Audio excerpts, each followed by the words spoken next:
Teman-teman, kembali lagi bersama saya Nelson. Ya, di video saya kali ini saya akan mau menjelaskan mengenai gizi ya atau nutrisi ya. Jadi di video saya sebelumnya saya sudah menjelaskan mengenai New Start ya. Jadi bagaimana caranya kita memulihkan kesehatan kita secara 100% khususnya penyakit asam lambung ya. Jadi New Start itu nutrition atau gizi, exercise atau olahraga, water atau minum air putih cukup, sun sinar matahari, temperance atau pertarakan atau pengendalian diri, air udara segar, R rest ya, R-nya itu rest istirahat, dan T-nya itu trust in God atau percaya kepada iman kepada Tuhan ya.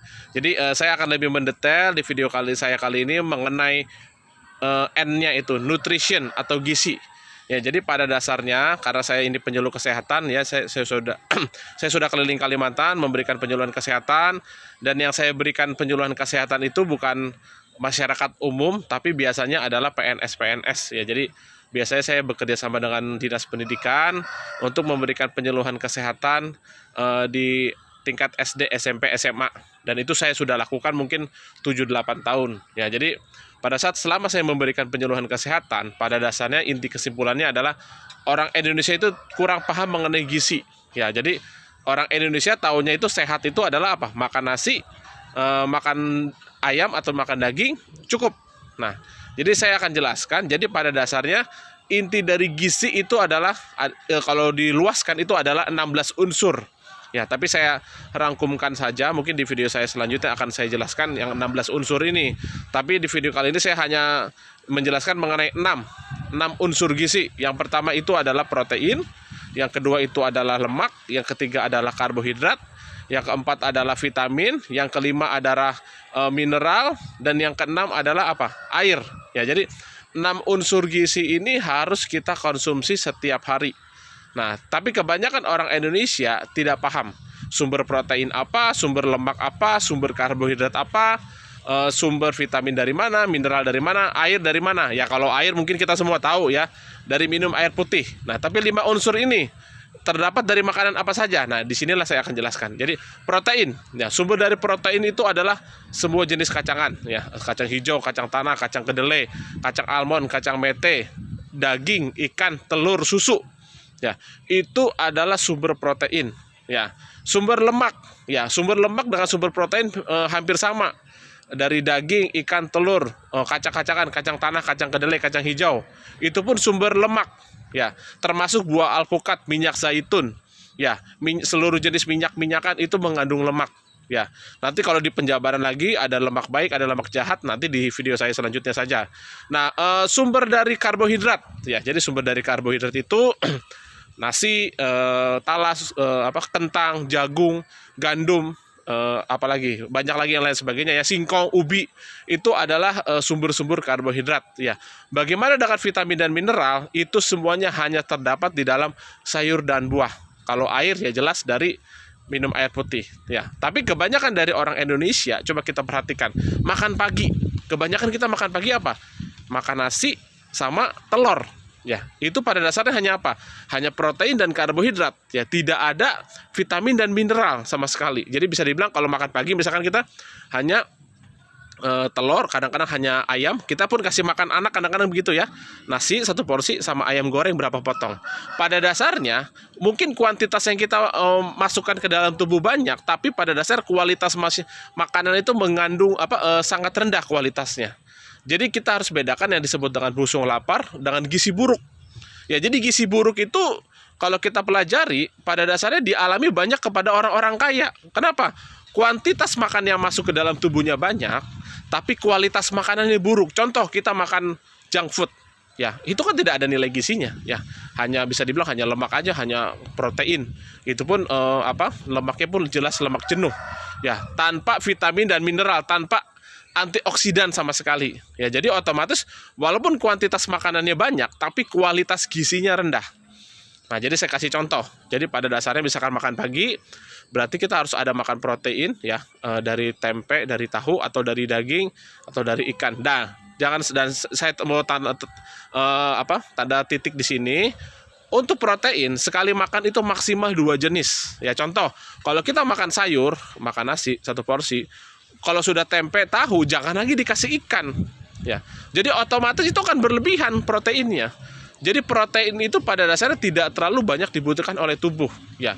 Kalau tubuh terlalu banyak protein, itu pun akan mengakibatkan apa? Umumnya asam urat dan rematik, ya. Jadi sekali lagi, protein itu maksimal 2 macam, malahan saya anjurkan itu 1 macam. Misalkan kayak kita sudah makan sayur, nasi dan tempe, sudah cukup tempe saja, maksimal tambah tahu atau ikan 1 potong. Jangan terlalu banyak. Pada saat kita tambahkan udah daging, ada ikan lagi, akan ada telur lagi, otomatis itu terlalu berlebihan. Tidak seimbang, makanya kan dikatakan gizi seimbang. Kalau lauknya hanya protein lemak saja, tidak ada vitamin mineral, itu berarti tidak seimbang. Ya, jadi sekali lagi, misalkan kita sudah makan pagi, makan 1 porsi sayur, itu kan sayur sumber vitamin dan mineral, ya, dengan nasi, ya, dan juga protein dan lemaknya itu dari tempe, tahu, daging. Nah, tapi saya anjurkan di sini mungkin sebaiknya lebih ditekankan kepada tempe tahu, ya. Karena apa? Tempe tahu itu lemaknya jenuh, asal jangan digoreng, ya, dan juga apa? Lebih aman, tidak memiliki efek samping. Sedangkan daging-dagingan itu lebih cenderung kenapa? Kolesterol, karena tekanan darah tinggi, karena lebih sulit dicerna. Nah, makan siang pun sama, ya. Jadi kalau kita misalkan makan pagi sudah makan sayur dengan proteinnya dengan nasi, ya siang itu kalau jangan makan sayur lagi, ya. Misalkan kita di pembukaannya buah, pisang atau pepaya, setelah itu baru makan nasi dan makan protein secukupnya saja. Dan makan malam kita bisa hanya makan nasi sedikit, makan ringan atau hanya makan buah saja. Jadi pada dasarnya begini, ada asam, ada alkali, ya. Jadi untuk penderita asam lambung saya contohkan, ya. Kenapa bisa terjadi asam lambung? Jadi otomatis konsumsi harian kita lebih banyak makanan yang mengandung asam, ya. Jadi konsumsi harian kita selain jelas keren pikiran, selain pola makan, selain telat makan, ya, tapi konsumsi harian kita lebih banyak kita makan makanan yang mengandung asam, ya. Ada asam, ada alkali atau basah, ya. Jadi kita harus bisa memilah mana makanan yang mengandung asam, mana makanan yang mengandung basah, dan juga minuman. Contoh, seluruh jenis junk food, mie instan, makanan kimiawi, semuanya itu bersifat asam, ya. Dan nasi putih, ya, jagung, semua jenis karbohidrat itu banyak yang mengandung asam.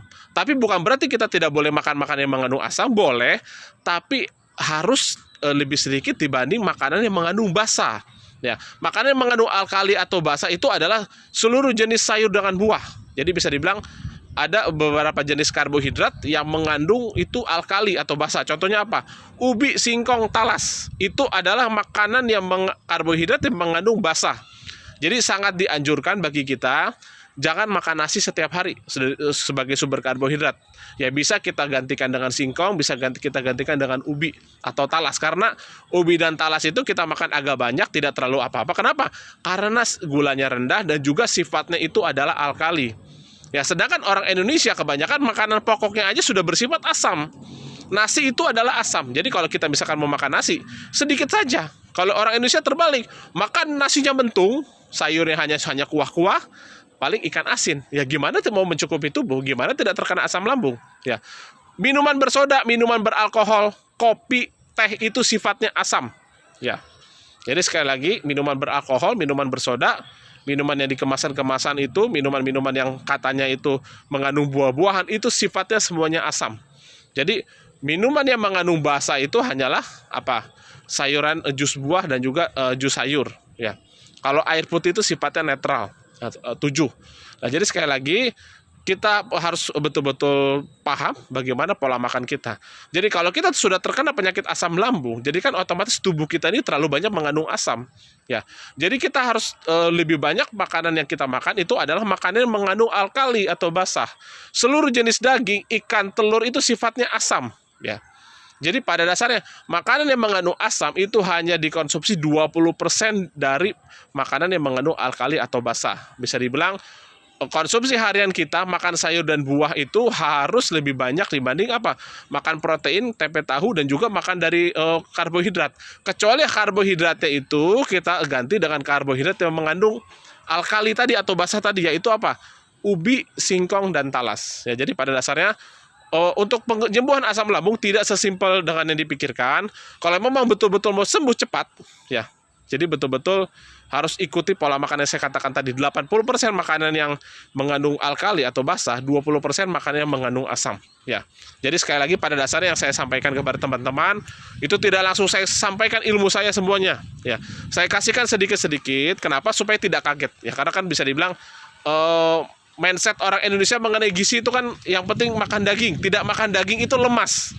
Ya, jadi pada dasarnya itu sangat salah. Ya, jadi bisa dibilang daging, ikan, telur itu kan sumber protein. Nah, jadi kalau kita mau kalkulasi, tempe dan tahu itu jauh lebih tinggi proteinnya dibanding daging. Ya, jadi jangan salah. Ya, bisa diteliti lah di Google. Protein dari kacang kedelai jauh lebih tinggi dibanding daging atau ikan atau telur. Jadi sekali lagi jangan takut kita kurangilah makan daging kita, makan makanan yang mengandung hewani, karena makanan yang mengandung hewani itu sifatnya asam. Ya, saya tidak melarang, tapi dikurangi. Kalau saya sendiri memang karena satu keluarga saya sudah vegetarian, tidak makan daging, ya jadi memang total kami satu keluarga tidak menggunakan makanan daging. Tapi bagi yang untuk teman-teman sebaiknya kurangilah, hindari untuk makanan yang hewani. Jadi kalau kita lihat pelajaran gizi yang di Indonesia sekarang ini bentuknya kerucut ya. Saya tidak akan jelaskan detail di sini. Yang atasnya itu adalah daging dan ikan ya, terutama daging. Bisa dikategorikan berarti apa? Berarti konsumsi daging dan ikan itu hanya minimal aja ya. Tempe tahu lebih mendominasi terutama sayur dan buah. Dan kalau bisa makanan yang digoreng itu hindari ya, karena makanan yang digoreng itu sifatnya pun asam. Santan-santan, keju, coklat itu sifatnya asam. Ya, oke, mungkin dari saya saat ini segini dulu. Mudah-mudahan informasi ini bisa berguna untuk teman-teman. Nanti masih banyak informasi yang saya akan berikan lebih mendetail lagi mengenai minggu depan. Mungkin saya akan jelaskan mengenai exercise ya, pentingnya olahraga untuk tubuh dan untuk penyembuhan asam lambung. Oke, selamat pagi teman-teman.